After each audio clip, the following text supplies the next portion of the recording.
Pagtakbo niya, nagkabulang kami. Pagdating dun sa kabilang trek, at nakapasok siya sa isang bahay, nakakuha siya ng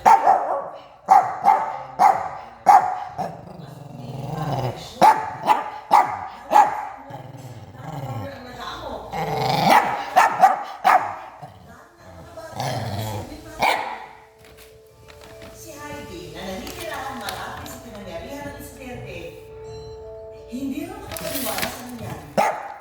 Tumakbo yung lugar namin.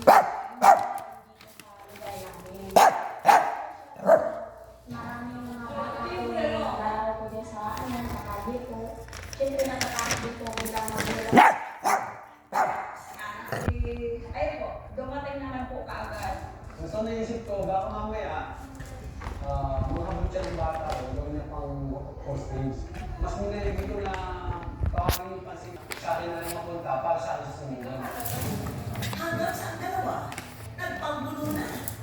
Pero ang mas glad na pangyayari, Sa pag-atras ko naman, na-balance ako. Sa pagka-balance ko, di siya nagkaroon yung pagkakataon subunin ako para kagaling.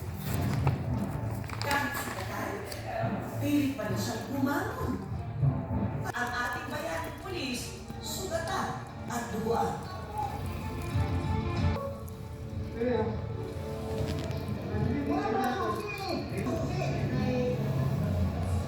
Talagang ramdam ko na yun na nahihilo na ako nun eh. Kasi sobrang dami na ng dugo na tumaga sa akin. Agad naman siyang dinala